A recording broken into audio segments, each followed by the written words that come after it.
Una cosa es tener diabetes y otra cosa es ser diabético. Una cosa es tener hipertensión y otra cosa es ser hipertenso, porque puede ser transitorio, que puede continuar en la progresión hacia un estado crónico o puede ser reversible. 75% de las personas que tienen obesidad tienen problemas de salud. No es que el paciente tenga flojera, es que su cerebro está bloqueado de tal manera que le está diciendo, no tienes comida, no te muevas. El mito y el estigma es que el paciente es flojo y que es glotón, cuando en realidad es que el paciente tiene una alteración en su fisiología, la forma que su cuerpo está trabajando, que le está impidiendo o le está sugiriendo que no se mueva. En cada medicina, sin excepción, siempre te van a decir, antes de empezar su medicamento, es importante que usted tenga un estilo de vida saludable. El 30% de los pacientes con obesidad saludable no tenía grasa dentro de su abdomen, pero inclusive pacientes delgados como tú y como yo tenían grasa dentro de su abdomen, ¿sí? Hígado, riñones, páncreas, vaso, arriba los pulmones, el corazón, no se diga, todo lleno de grasa, que es la grasa visceral, que es la grasa metabólicamente comprometida. La insulina se encarga de guardar energía. Cuando entonces el paciente consume energía de más, ¿verdad? Entonces esa energía de más no se puede guardar como azúcar, se debe de guardar como grasa. Y entonces la insulina se sube para evitar que se suba el azúcar. ¿Cómo se inactiva el gen de la insulina? Disminuyendo los carbohidratos o eliminándolos de la dieta. Así de sencillo es esa fórmula. Entonces, hay que identificar el nivel de insulina en el paciente, hay que identificar sus hábitos. ¿Cómo se producen las cetonas? Se producen al momento que el cerebro se empieza a detectar que hay menos azúcar en la sangre, y entonces debe de haber una reacción porque nuestro cuerpo no puede quedarse sin energía, mucho menos el cerebro.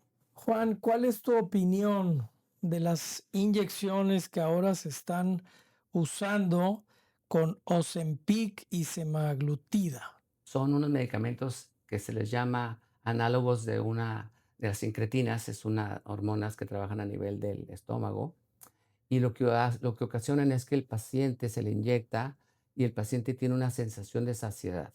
No hay estudios a largo plazo. Y lo que está sucediendo ya es que pacientes que están consumiendo esos tipos de medicamentos ya están teniendo complicaciones. ¿Qué es lo que le está sucediendo a la gente? Está perdiendo masa muscular. ¿Sí? Está perdiendo masa muscular, está perdiendo densidad ósea por la mala alimentación que están teniendo, porque no están comiendo de una manera inducida. Número dos, existe un fenómeno que generalmente se presenta en los pacientes con diabetes que se llama gastroparesia. Quiere decir que el estómago se paraliza, porque como no hay suficiente comida y está inducida por este tipo de fármacos, el estómago entonces deja de trabajar y se tarda mucho en procesar el alimento. ¿Sí? Y el tercer lugar, ya está habiendo casos de pacientes que están utilizando este medicamento y están teniendo depresión. Entonces, desde mi perspectiva, es mejor trabajar el aspecto natural que fármaco dependiente y mucho menos las cirugías, que debe ser una alternativa de último recurso. La adicción al azúcar, y hay estudios, evidentemente no se pueden hacer en estudios en humanos, porque no sería ético, pero lo han hecho en estudios de ratas que ya estaban adictas a la coca y les ponen agua con azúcar y dejan la coca y usan azúcar. Hola, ¿qué tal? Bienvenidos a una emisión más de Una Mirada. Mi nombre es Sergio Cermeño. El día de hoy vamos a dirigir nuestra mirada a un problema de salud pública importantísimo en nuestro país. Se trata de la obesidad. Y para eso hemos invitado a un experto, el doctor Juan Franco. Juan, bienvenido a Una Mirada. Muchas gracias por la invitación, Sergio, y también al doctor Terreros. Doctor Terreros, aquí estamos cumpliendo en la raya. Y en realidad este tema que vamos a tratar es un tema muy interesante, con muchísimos mitos y estigmas Sí, sí. particularmente, y sobre todo con una dirección un poquito desviada en el contexto de lo que realmente significa. Primero háblanos un poco de ti. ¿Qué quieres que el público conozca de ti? ¿Quién eres? Bueno, yo soy nacido aquí en Tijuana, orgullosamente cimarrón de aquí a un lado de la UABC. Tuve la oportunidad de estudiar en Estados Unidos, en el Departamento de Salud Pública de Estados Unidos. Participé en estudios clínicos de investigación cuando en aquellos años se vino la epidemia de SIDA. Posteriormente me casé, viví muchísimos años en Estados Unidos. Tuvimos la oportunidad de fundar dos clínicas para beneficio de la comunidad latina y posteriormente regresé aquí a Tijuana. Tengo desde el 2008 aquí radicando nuevamente en mi ciudad natal y vine con un problema muy serio, lo que ahora conocemos un síndrome metabólico. Síndrome metabólico es una enfermedad entre lo que es la diabetes y la obesidad, están en medio, pero que abarca un montón de enfermedades, entre ellas hipertensión, una obesidad central, ahorita hablaremos de ella, colesterol elevado, triglicéridos altos y con estado de prediabetes. Y sobre todo con una cintura que tenía talla 38, ya no me quedaban los pantalones, me podía agarrar la grasa que tenía aquí en mi estómago con mis dos manos y mira mis manos que las tengo grandes y no me las alcanzaba a abarcar a pesar de hacer 2 horas de ejercicio. Entonces fue un parteaguas, como dice Javier González de Culinary Art School, en el contexto de entender que realmente estaba yo desviado porque ahorita que hablemos vamos a entender que la alimentación son mensajeros genéticos. Muy bien. Pues una trayectoria interesante, pero no solamente en términos de estudios y de práctica profesional, sino en tu vida personal. Te sucede una cuestión física y la atiendes no solamente en términos médicos, sino en términos de investigación, y es lo que te ha llevado pues a estar así. Te vi llegar y te vi fit, dije, bueno, este cuate seguramente hace lo que dice en lo que publica y en lo que comparte con sus pacientes, ¿no? Pues mira, cuando me pasó lo que te platico, evidentemente me puse a estudiar, estaba en un estado de choque, estaba en un estado de incredulidad. No quise tomar medicamentos, me estaban dando de entrada más de 8 medicamentos. Me puse a estudiar y empecé a darme cuenta que existían mitos que están totalmente fuera de contexto, que no están realmente enfocados en lo que es la fisiología, es decir, el funcionamiento normal de nuestro cuerpo, en la bioquímica, que significa las reacciones químicas que nuestro cuerpo tiene, y en contexto de qué es la biología o el terreno biológico en el que nuestro cuerpo se desenvuelve. Correcto. Bien, pues comencemos. El tema de la obesidad durante muchos años se solucionaba con banda gástrica y otro tipo de operaciones. Incluso a la persona obesa se le calificaba de floja, de falta de voluntad. Y ahora resulta que gente obesa con este problema está tomando medicamentos, y medicamentos que rápidamente hacen que bajen de peso porque los medicamentos le quitan el hambre. ¿Qué pasa? ¿Qué cambió? ¿Qué nos puedes decir así como de entrada frente a esta situación? Bueno, primero hay que definir lo que es obesidad y también entender que no por ser una persona con obesidad quiere decir que el paciente es obeso. Es una diferenciación muy importante porque la gente desafortunadamente se ha identificado con las enfermedades. Una cosa es tener diabetes y otra cosa es ser diabético.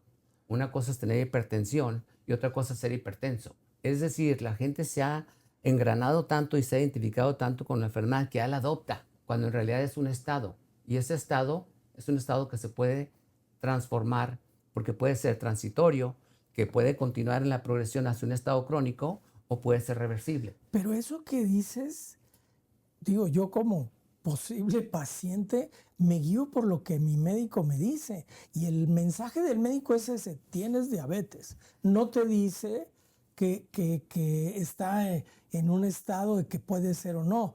Y es ahí donde el paciente compra la enfermedad. ¿Es así? ¿Eso es lo que nos quieres decir? Cuando el doctor diagnostica, va a diagnosticar, como acabas de decir, tienes diabetes. El Ajá, doctor, probablemente algunos sí digan que eres diabético, sí, pero generalmente el doctor hace el énfasis de que hay una enfermedad de por medio que se sí. diagnostica y por eso le dice tienes diabetes. Ok. Y se debe de basar en las guías. Pero aquí en el contexto de lo que vamos a regresar, lo que es la obesidad, se tiene que hacer una diferenciación porque una cosa es obesidad con problemas de salud y otra cosa es obesidad saludable. 75% de las personas que tienen obesidad tienen problemas de salud y 25 a 30% son pacientes que tienen obesidad saludable. Y para tener un contexto de este ejemplo muy sencillo, nos vamos con los luchadores de sumo japonés. Esos luchadores de sumo japoneses tienen obesidad saludable. ¿Cuál es la diferenciación entre las dos? La diferenciación más importante es que la grasa que el paciente consume está fuera de la cavidad abdominal, como nosotros la decimos del estómago. En cambio, la obesidad, que es dañina, que es metabólicamente comprometida, va a estar adentro de nuestras vísceras. A esa se le llama precisamente adiposidad u obesidad visceral, que esa es la que tenemos que identificar para poderla diferenciar. Muy bien. ¿Qué medicamentos? Bueno, antes de eso, ¿cuáles son los mitos de la obesidad? Casualmente, y antes de que les diga, les recomiendo mi libro, Come Grasa, Adelgaza, y les estoy hablando de esta situación y nada más que sepan, porque precisamente lo que acabas de decir, en el primer capítulo, Sergio, es el título, no es cuestión de fuerza de voluntad. Imagínate. Y aquí precisamente dice, hay un mito muy arraigado que dicen que para dejar de comer o beber lo que nos gusta es cuestión de fuerza de voluntad. No tiene pantalones, dicen. Nada más alejado de la realidad. ¿Por qué? Porque la realidad es que el problema del paciente, no nada más con obesidad, sino con sobrepeso, no nada más con diabetes, sino con prediabetes o con síndrome metabólico o con hipertensión, es un problema metabólico, es un problema de alteración bioquímica que se tiene que identificar, ¿sí? Entonces, no es que el paciente tenga flojera, es que su cerebro está bloqueado de tal manera que le está diciendo, no tienes comida, no te muevas. No tienes comida, come. Eso es muy diferente a que el paciente por sí mismo decida. El mito y el estigma es que el paciente es flojo y que es glotón, cuando en realidad es que el paciente tiene una alteración en su fisiología, la forma que su cuerpo está trabajando, que le está impidiendo o le está sugiriendo que no se mueva, porque el cerebro está detectando que no hay suficiente comida y si se mueve va a gastar energía. ¿Me explico? Es contradictorio hasta cierto punto, pero es un mecanismo de protección. Bien, entonces, ¿en dónde estamos en este momento si vemos a una persona con estas características que no es una obesidad saludable, como ya la explicaste, y tiene la opción de la banda gástrica o tomar medicamento? Ok, muy bien. Primero,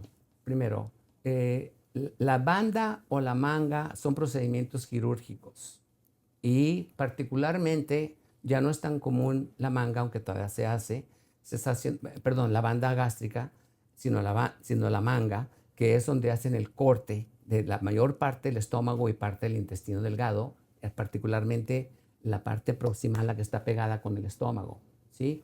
Esa cirugía está indicada en pacientes con obesidad mórbida. ¿Qué quiere decir? Pacientes que pesan más de 40 kilos.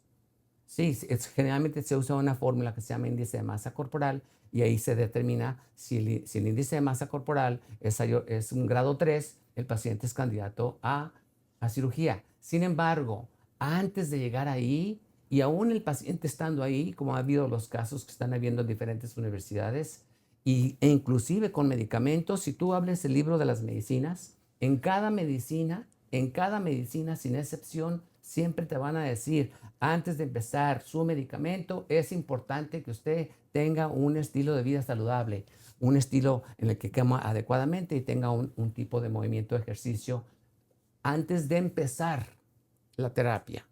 En todas las medicinas, si abres los libros de las medicinas, eso dice. Entonces, ¿qué es lo que sucede? Nosotros los médicos, evidentemente en mi caso soy la excepción, en algunos otros médicos que han estudiado nutrición, yo estudié maestría en nutrición clínica, evidentemente escribí un libro basado en la investigación. Entendemos que el problema del paciente es un problema metabólico que está directamente relacionado con una desviación de las hormonas. Y eso es una situación importantísima, Sergio, porque esta desviación hormonal, fíjate, ocurre de 10 a 15 años antes de que se manifiesten las enfermedades. De hecho,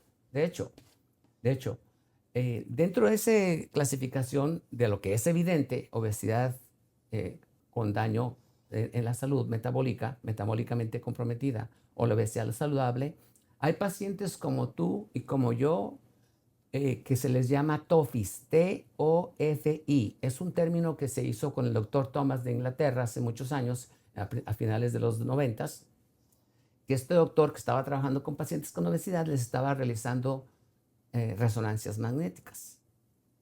Y para su sorpresa, por eso te decía, el 30% de los pacientes con obesidad saludable no tenía grasa dentro de su abdomen, pero inclusive pacientes delgados como tú y como yo tenían grasa dentro de su abdomen, ¿sí?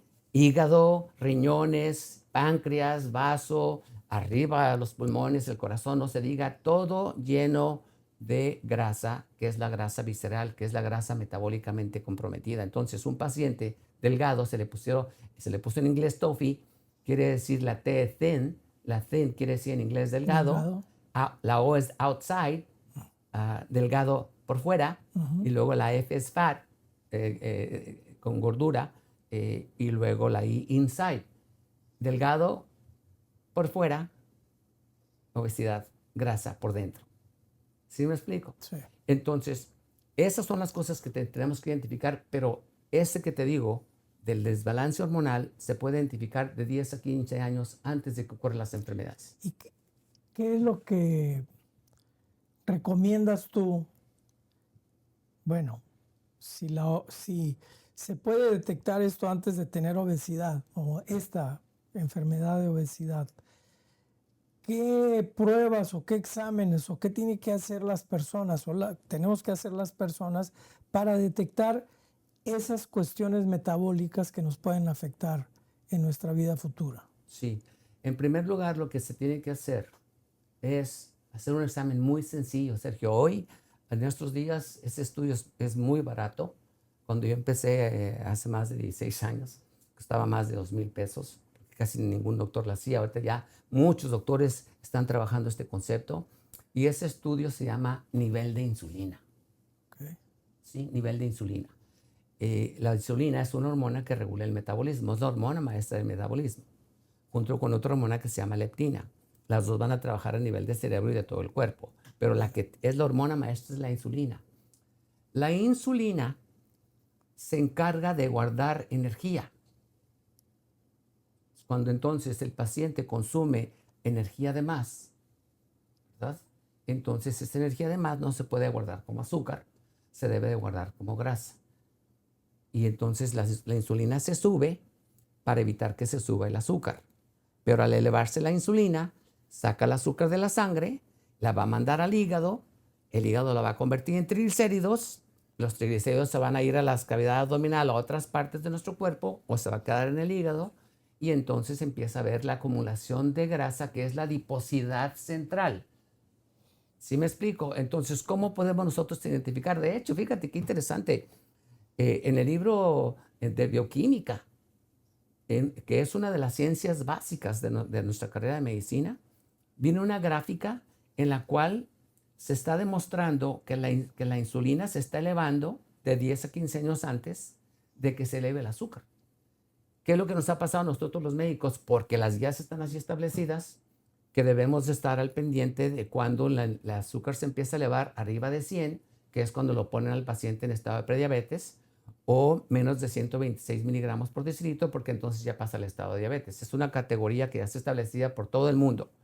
Pero la realidad es que para que el paciente empiece a subírsele la insulina, la glucosa, la insulina está elevada por 10 a 15 años antes. Y cuando está elevada la insulina, entonces el paciente está en estado de reserva. Está guardando la energía que no ocupa. ¿Y cómo la va a guardar? En forma de grasa. Entonces, ¿cuál es el primer estudio que debemos realizar? Nivel de insulina en ayunas. Muy bien. Si pasamos al momento en el que una persona ya está en estas condiciones de obesidad y va a verte y no tiene capacidad para hacer ejercicio, es decir, no ha hecho nunca ejercicio porque pues ya tiene muchos años con muchos kilos de más. Está, como dicen, ¿no? Está arriba de su sobrepeso, ¿no? Es una broma que hacen la gente, ¿no? Bueno, Entiendo. estoy 10 kilos arriba de mi sobrepeso. Y lo toman a broma, ¿no? Porque también hay que entender que estas personas viven una vida muy, muy complicada porque en la familia o los amigos muchas veces son rechazados, son mal vistos porque están obesos. Entonces, llega esta persona contigo, ¿qué haces? ¿Cómo la tratas? No, pues es muy sencillo. Es muy sencillo el enfoque. Evidentemente que siempre se tiene que hacer la historia clínica. Y aparte de la historia clínica, pues vamos a entrar a la historia nutricia, que es cómo se alimenta el paciente. El problema de la obesidad en sí, dentro del aspecto metabólico, es una enfermedad compleja, no es una enfermedad sencilla. Intervienen muchísimos factores.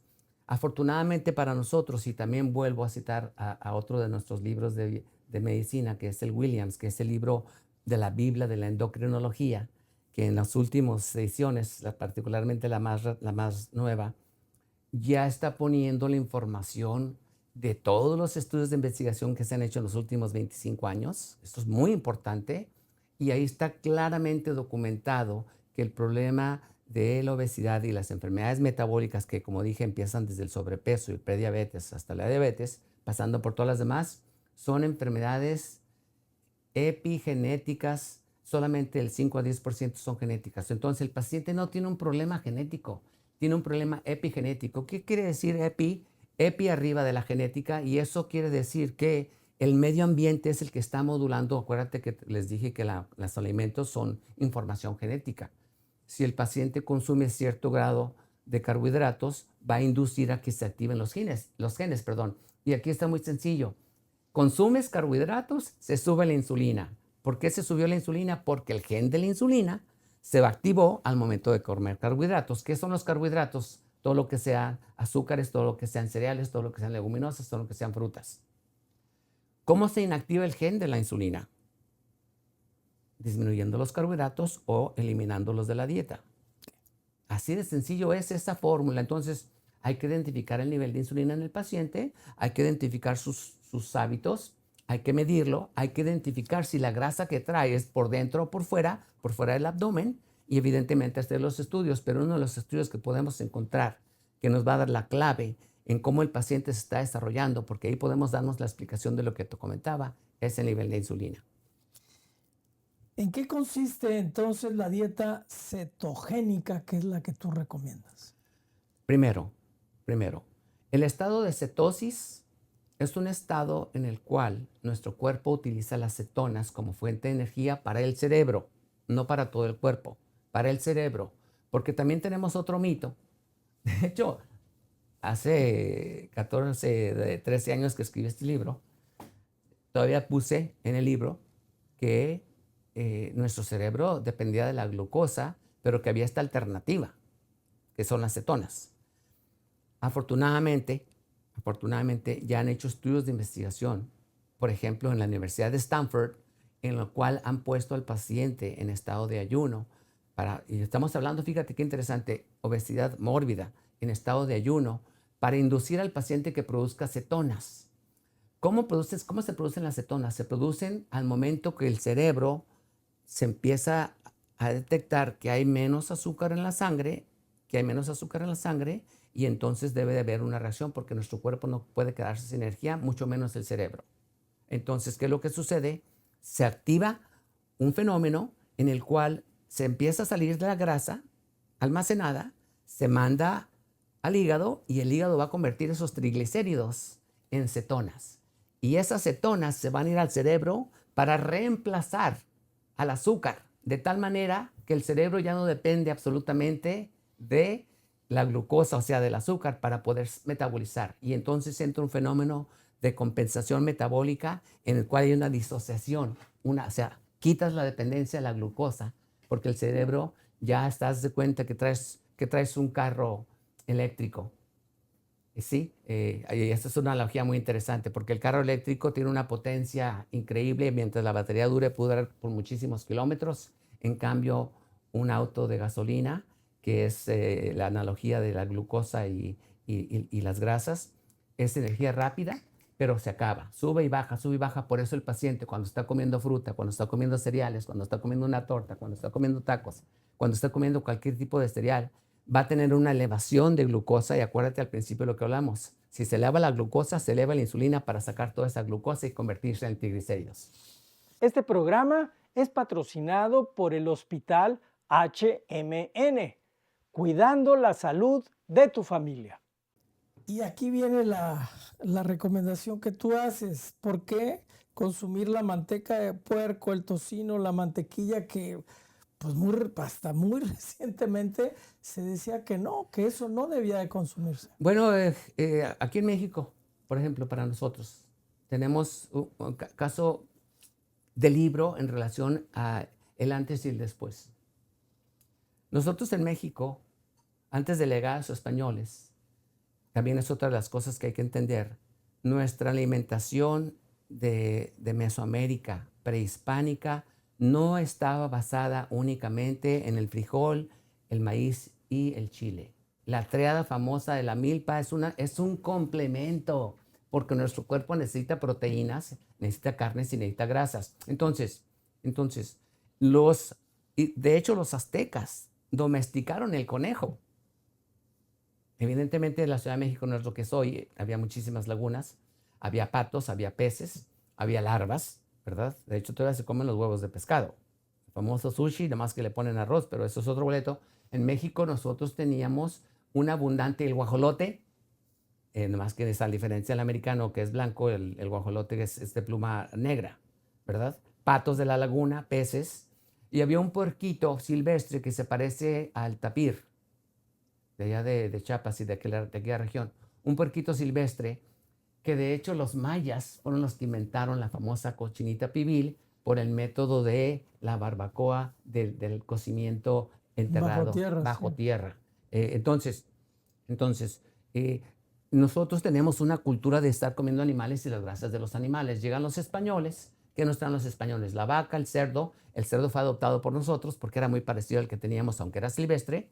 Y entendimos que ya, como ya habían domesticado al conejo, pues había un cerdito domesticado, lo agarraron la gallina, agarraron la vaca, ¿de acuerdo? Y de ahí empezaron a salir los productos derivados de ellos, las quesos, las cremas de la vaca, en el caso del cerdo, el tocino, las carnitas. Y nosotros hemos consumido, con la excepción de los últimos 35, 40 años, que fue cuando entró el Tratado de Libre Comercio, manteca de puerco desde que llegaron los españoles, prácticamente más de 500 años, sin ningún problema de salud. Porque realmente, ¿qué fue lo que sucedió en nuestro país? En nuestro país, no nada más en el mundo. El momento que entraron las comidas empaquetadas, procesadas, enlatadas, cargadas, a los que yo llamo aceites sintéticos. ¿Por qué le llamo sintéticos? Porque son procesados industrialmente, ¿verdad? No son procesados de manera natural como el aceite de oliva. Y entonces nos hicieron creer el famoso colesterol, y nos empezaron a decir, y todos los aceites dicen, sin colesterol. Pues, ¿cómo vamos a encontrar colesterol en un aceite si no tiene colesterol en una planta? El colesterol es el producto animal que lo tienen todas las células vivas de todos los animales. ¿Por qué? Porque es la estructura de nuestras células. Sin colesterol no podríamos vivir. Entonces ahí hubo una situación económica en la cual ya había empezado desde hace más de 100 años, y aquí luego te lo voy a decir, y fue en 1911 el cambio en la forma en que empezamos a alimentarnos. Ya había empezado la revolución industrial, pero en 1911 apareció un fenómeno que ahora lo tenemos, la luz eléctrica, con Thomas Alva Edison, que pudo descubrirla. Entonces las casas dejaron en Estados Unidos de usar las lamparitas de algodón, aceite de algodón. Nosotros aquí en México usamos petróleo. Entonces, cuando la electricidad apareció, la empresa que tenía el monopolio de los campos de algodón, de las fábricas para producir el aceite de algodón, empezaron a tener pérdidas millonarias. Fue un fenómeno económico. Y que descubrieron a través de la química que en un proceso que se llama hidrogenación podían cambiar la estructura química del aceite de algodón y lo convirtieron en un aceite comestible que de hecho todavía está en nuestros días. Se llama Crisco. El aceite Crisco, que mucha gente lo ha utilizado, particularmente nosotros en el norte, pero que en Estados Unidos es muy famoso, todavía está. ¿Y qué quiere decir Crisco? Es un acrónimo en inglés. Las primeras 4 letras, CRIS, como Christian, de Chris, cristalizado. La C es de cotton. Cotton es algodón. Y la O de oil, aceite cristalizado de algodón. Échate ese trompo a la uña, Sergio. Entonces, nos hicieron cambiar nuestra perspectiva, nuestros hábitos culinarios de cientos de años, porque nosotros tenemos más de 500 años comiendo estos tipos de alimentos naturales, que los heredamos de los españoles, que los habían consumido por más de 2000 años, y que los heredaron ellos de las culturas y los intercambios culinarios, el sincronismo que hubo, porque China fue el que empezó a utilizar la manteca de puerco desde hace más de 5000 años. Entonces nosotros no habíamos tenido los problemas que tenemos. Aunado a los aceites entró un cambio también muy importante que aquí lo hicieron en México con unas bebidas que no quiere decir su nombre, nada más que es una bebida que tiene una lata roja y es negra, y le cambiaron el azúcar de la caña y le pusieron el fatídico, almíbar del maíz alto en fructosa. Y el momento que hubo esa combinación fue una bomba de explosión en todo el mundo, en nuestro país, a partir del cambio de la caña del azúcar, porque ya traíamos el problema metabólico con los aceites industrializados, canola, vegetal, maíz, soya, girasol, todos los aceites que están allá afuera, con la excepción del aceite de oliva prensado en frío o el aceite de coco prensado en frío, todos los demás son aceites industrializados. Juan, se nos está acabando el tiempo. Me parece muy interesante. Hay mucha información y a mí me parece que nuestro público va a necesitar un tiempo para poder reflexionar y tomar algún tipo de decisión. Pero a mí me gustaría, antes de entrar ya a la fase final de nuestro programa, ¿qué es lo que planteas en tus libros? Publicaste Comer Grasa. Sí. Come Grasa y Adelgaza fue el primero. Ese fue el primero. Está por salir el segundo. Sí, bueno, de hecho ustedes van a tener la primicia. Acabo yo de enviar mi nuevo libro. Ajá. Se va a llamar Saludable y en Forma en 1, 2, 3. Y precisamente hablando de lo que tú comentabas, ¿por qué le puse en 1, 2, 3? Porque primero necesitamos identificar el estado metabólico del paciente, que es lo que me preguntabas con el paciente. Después lo vamos a corregir, el estado metabólico, con la nutrición ideal. Y posteriormente, después de que cambiemos el estado de su nutrición ideal y que el paciente empiece a revertir el estado metabólico anormal y regrese a su estado normal, entonces lo complementamos con rutinas de ejercicio eficiente. Y precisamente por eso es que el paciente con obesidad o pacientes metabólicamente comprometidos es contraproducente y contraindicado ponerlos a hacer ejercicio. Con la excepción de caminar 20 minutos a paso lento, es contraindicado precisamente por la broma que tú hacías, que tienen 10 o 15 kilos arriba de sobrepeso. Sí. Pero no es nada más por ese contexto, es porque el cuerpo tiene bloqueados los sistemas simpáticos y parasimpáticos o alterados para que el paciente no se esté moviendo, pero que tenga mucha hambre. ¿Sí me explico? Entonces, precisamente al identificar el estado de insulina, podemos nosotros determinar, ahora mira qué importante es esto, el nivel de insulina que está como los márgenes normales en los laboratorios, está basado en la media de la población. ¿Qué sucede en México? Igual que en todo el mundo, pero vamos a enfocarnos con nosotros. 70% de la población tiene sobrepeso. Dentro del sobrepeso, 30-35% tienen obesidad, 30-35% tiene diabetes. Muchos de ellos ni siquiera saben, evidentemente, que el paciente que tiene kilos de más lo va a saber. Pero prediabetes, que es un estado peligrosísimo, la gente no lo sabe. Inclusive hay gente que tiene diabetes y no lo sabe. ¿Por qué? Porque no van con el médico. Entonces, hay que identificar el estado metabólico. ¿Y por qué yo recomiendo la dieta cetogénica? Que yo tengo más de 16 años en ella. De hecho, yo ya estoy en un estado más avanzado porque yo estoy ya en ayuno prolongado por más de 4 años con ayunos de 24 horas. ¿Y qué quiere decir? Mi cuerpo no está comiendo. Mira, ahorita ya van a ser las 12 de mediodía y no he comido, pero no quiere decir que mi cuerpo no esté comiendo. Es mi cuerpo, el hígado está mandando cetonas al cerebro, entonces mi cerebro está toda madre, no pasa nada, no hay nada no hay nada que estar pendiente ni nada, no me estoy muriendo de hambre, no estoy ansioso por comer. ¿Por qué? Porque mi cuerpo está en un estado continuo de energía, que es la flexibilidad metabólica que yo ya alcancé. Entonces, el primer paso que se debe de inducir en un paciente metabólicamente comprometido es quitar la dependencia de la glucosa, quitar la toxicidad de los aceites industrializados, quitar la toxicidad de los de los azúcares altamente procesados, que son prácticamente todos, y empezar a utilizar, que esa es mi propuesta en el libro que también está a punto de publicar, que es la dieta metabólica mexicana, que lo tengo aquí en este libro. Entonces, ¿tú no recomendarías los medicamentos que en este momento están en el mercado para este tipo de asuntos? Desde mi perspectiva, todos los medicamentos tienen una indicación. Y además, lo que yo propongo no es una imposición, es una invitación. Sin embargo, está basada en evidencia científica, porque lo que yo estoy haciendo, que está publicado en mis libros, viene a raíz de estudios de investigación de muchos doctores y de muchas universidades a nivel mundial. No es algo que yo inventé aquí entre nos, no me aventé un carrujo de mota, ni me vino una iluminación, es algo que yo he estado estudiando por muchos años.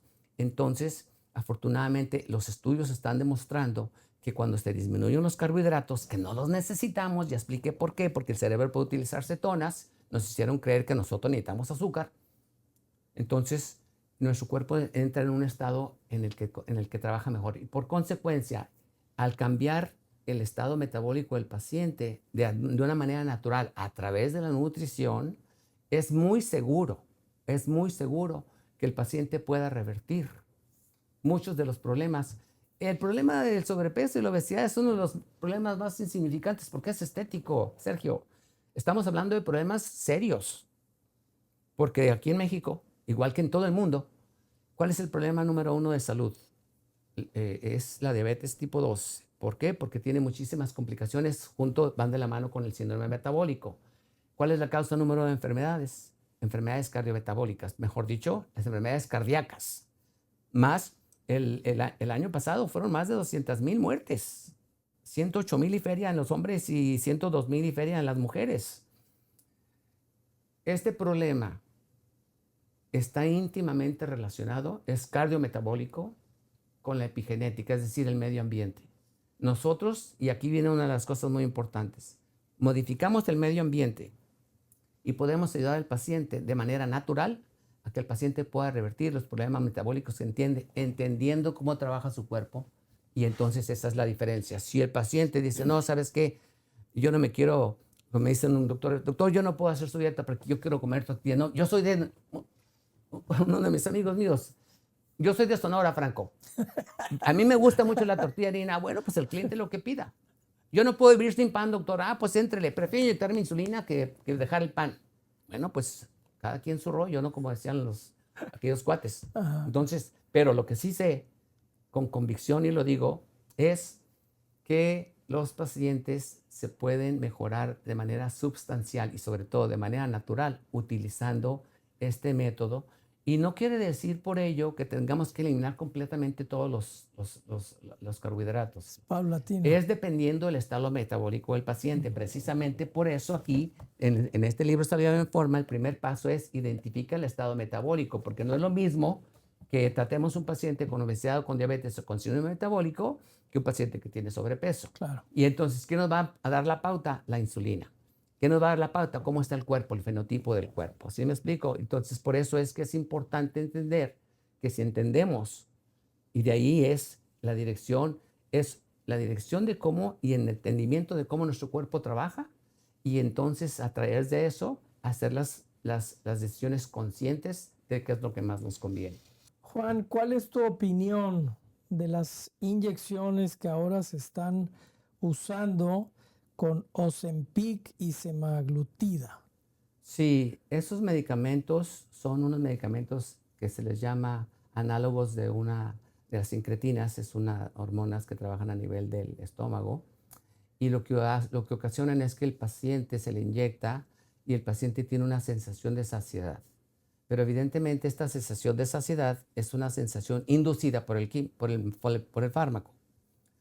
A raíz de que tenemos una epidemia mundial y a nivel de nuestro país de obesidad y que las cirugías no se dan abasto, están buscando alternativas. Estos medicamentos se estaban utilizando primero para los pacientes con diabetes, pero cuando se dieron cuenta de que el paciente se le quita el hambre, pues le cambiaron también una de las indicaciones y también añadieron el estado de la obesidad u otros estados que inclusive gente quiere por su estética, que hablábamos hace rato de eso, lo están utilizando cuando no lo deberían. Entonces, siempre existen indicaciones precisas para utilizarlos. Sin embargo, no hay estudios a largo plazo.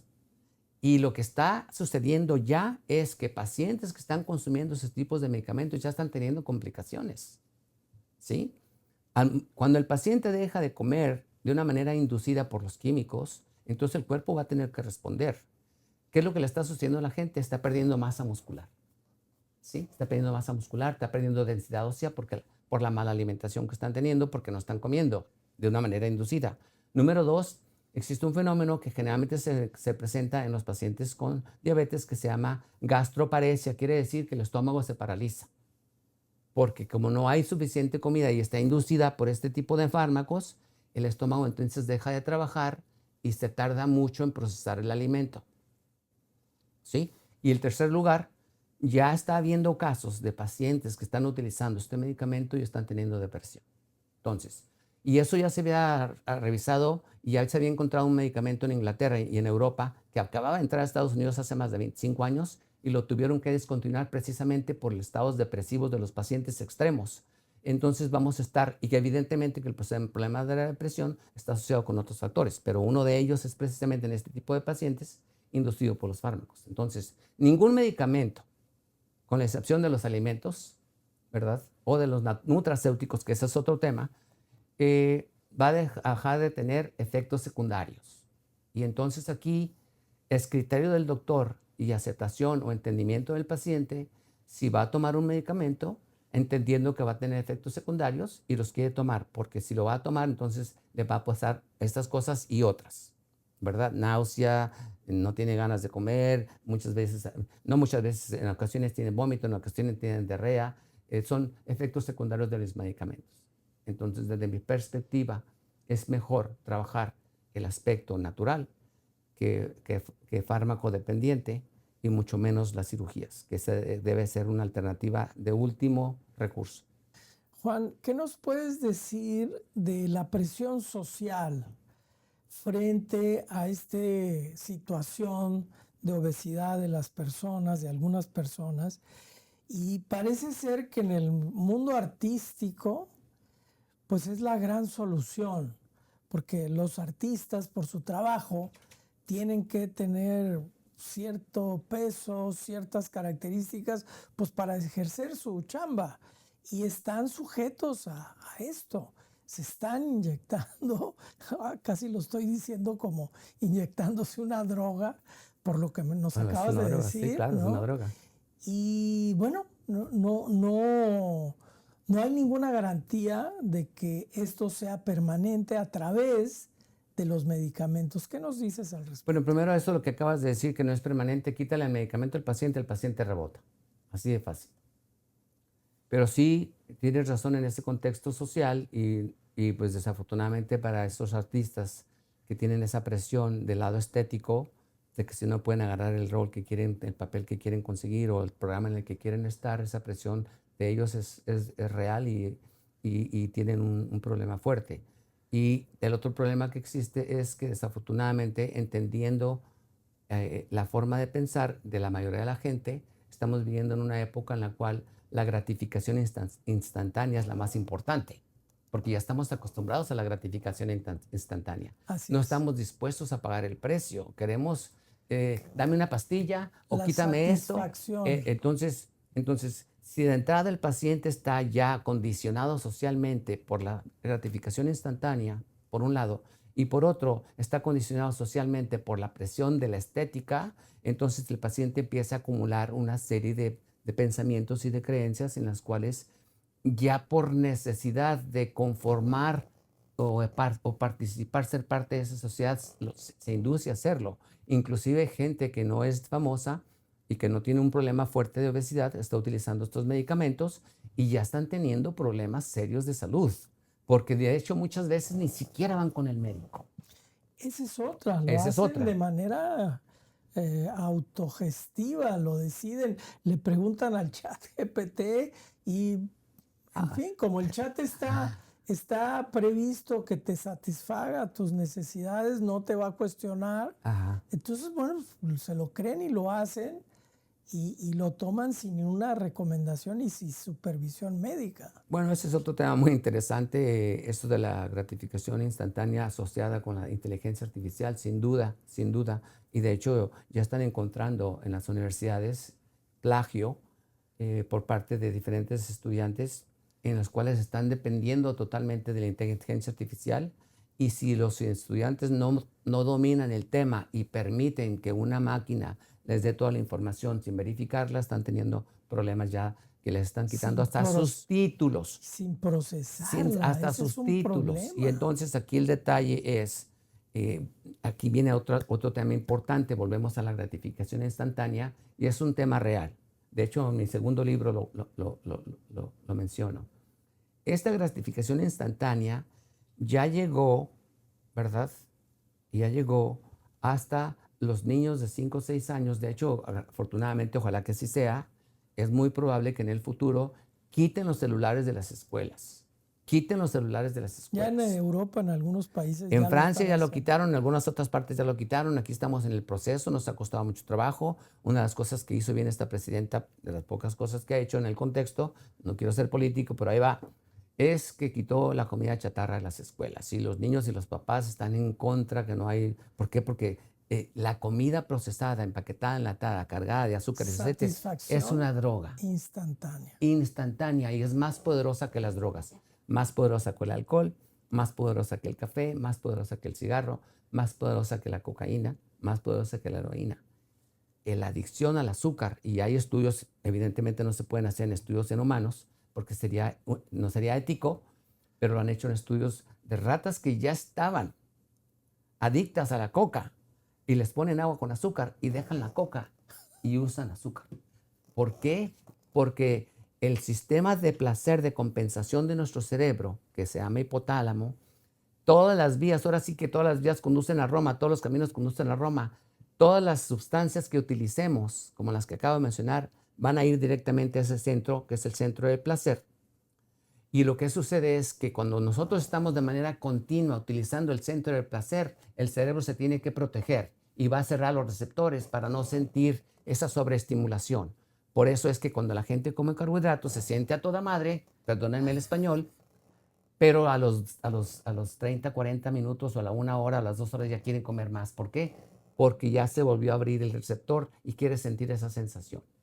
Es una sensación. Como un drogadicto. Y es la sensación que el doctor Robert Lustig de la Universidad de San Francisco, que es un neurólogo endocrinólogo, está hablando de las secuencias de los carbohidratos, que está muy en analogía con las drogas, porque al consumir los carbohidratos refinados, ¿verdad?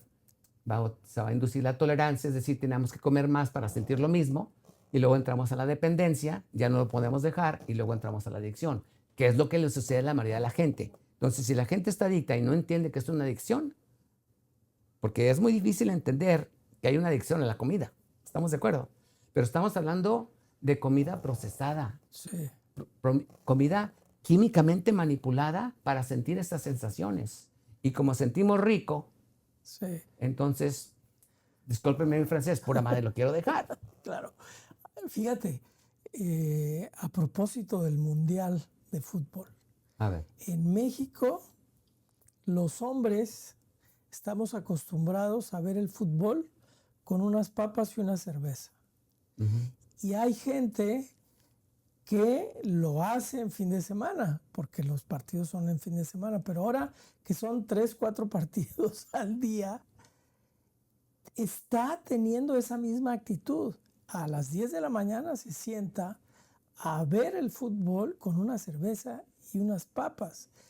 ¿A eso te refieres en el asunto de la adicción y a la relación de una cosa como el deporte, que puede ser muy positivo, con respecto a la alimentación, a lo que consumes? El ambiente social, la inducción de la sociedad, el condicionamiento de los medios de comunicación, el estar con el TikTok o con lo que estén ahí, porque se pueden pasar horas. Y yo he hecho el experimento y se me han pasado 3, 4 horas. Y cuando termino digo, ¿qué? ¿4 horas? Con el ¿Y cerebro. cómo se siente el cerebro? Sí. Aturdido, porque lo que te está diciendo, los receptores del cerebro se tienen que cerrar y nosotros lo queremos estimular, estimular. Pasa lo mismo con los que están en los casinos. Sí, Quieren claro. ganar, quieren ganar, quieren ganar. Pierden, pero quieren ganar, quieren. Y lo mismo con el celular, lo mismo con la comida. Es el mismo fenómeno. Es más, el que pueda leer el libro del doctor Robert Lustig se llama The Hacking of the American Mind, que quiere decir, ¿cómo se llama? A los hackeadores de las computadoras. Ajá, ajá. Pues hackear la mente, y él lo puso en la mente americana porque él es endocrinólogo y neurólogo americano, pero habla precisamente de estos conceptos, de cómo el cerebro va a tener estas vías en las cuales se van a interrumpir precisamente las transmisiones normales porque están sobreestimuladas. Y hablando del condicionamiento social y la presión social que está utilizando particularmente las mujeres, porque nosotros ya tengo mi panza de cervecera y qué, pero la mujer siempre se está tratando de cubrir por el condicionamiento social que tiene, entonces es una presión muy fuerte que están teniendo, pero aquí volvemos otra vez a la situación. Si entendemos la forma que nuestro cuerpo está diseñado, entonces podemos empezar a dejar a un lado poco a poco, y si se puede de una vez radical. Mira, todos mis pacientes de 12 y inclusive más chicos, a 16, 17 años, me odian porque yo les quito el teléfono después de las 9 de la noche. ¿Cómo te vas a acostar una mañana? Na. Te me acuestas a las 10 a más tardar. Claro que no soy su padre y yo les digo, bueno, eso es lo que tienen que hacer. Claro, es la indicación. Eso es lo que tienen que hacer. Está prohibido el estar acostando el teléfono después de las 9 de la noche porque se dispara otra hormona que se llama cortisol. Y esta hormona produce inflamación del cerebro y del cuerpo y se eleva la insulina. Fíjate qué interesante.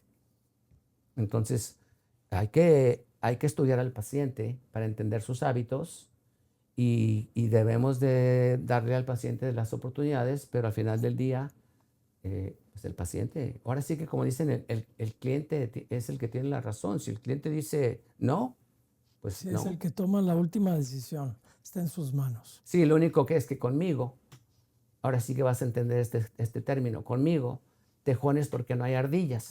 Si no hacen lo que yo les digo que hagan, Los para el dejas de ver. beneficio de ellos, digo, ¿sabes qué? Vete a ver a otro Dios que médico. te bendiga, hijo mío. Hay otro doctor que te va a dar medicinas o otro doctor que te puede operar. Yo, no. Doctor Juan Franco, muchas gracias por venir a Una Mirada.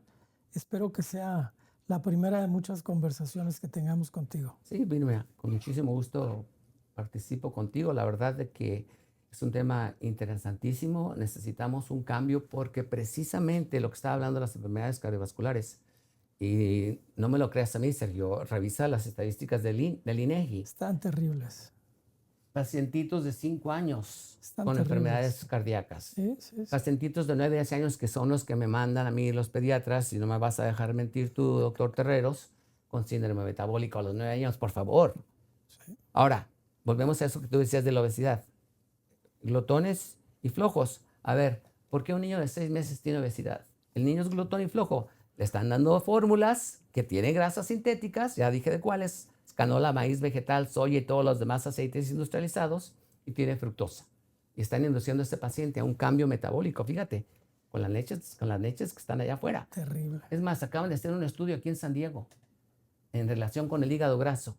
Niños antes de que nazcan tienen hígado graso. ¿Cómo supieron? Desafortunadamente los niños se murieron. Ahí está el estudio. Más de 30 niños hicieron autopsias que nacieron muertos y tenían hígado graso antes de nacer. Por la alimentación. Por de la la alimentación mamá. de la mamá. Nosotros ya sabíamos que una paciente que tiene diabetes, ¿verdad? El niño va a nacer muy grandote, se le llama macrosómicos. El ambiente es el que ocasiona cómo el cuerpo trabaja. En este caso tenemos ya por muchísimos años, desde que yo estaba en la escuela de medicina hace más de 40 años, que sabíamos que pacientes con diabetes, sus hijos nacen grandototes, pesan más de 5 kilos. Entonces, es la comida. Es que comes cantidades, supongo, de lo que comes, pero sobre todo que comes, ¿no? Es decir, Aquí la diferenciación es, una cosa es comida natural, que es la ideal, y otra cosa es comida procesada, que es la fatídica. correcto. Que estamos llenos de comida procesada. Cuando vas al mercado, entras y ¿qué es lo que encuentras en todos Los refrigeradores, esos muy todo, bonitos, lo único que está a la orilla, allá los vegetales, allá de qué lado la carne, y de ahí en más todo lo demás todo es es procesado. ¿Pero por qué la gente lo come? Porque hicieron combinaciones muy fuertes que hacen que el cerebro se estimule, y cada que le das una mordidita a un panecito, que le das una mordidita a una tortita, sientes que te vas al cielo. ¿Sí me explico? Sí. Y eso es inducido por los químicos que están involucrados en esas comidas enlatadas, procesadas o empaquetadas. Muy bien, Juan, muchas gracias. Placer. Pues a usted lo invitamos a una próxima emisión de Una Mirada. Recordamos que mirar no es juzgar, es querer comprender. Hasta la próxima.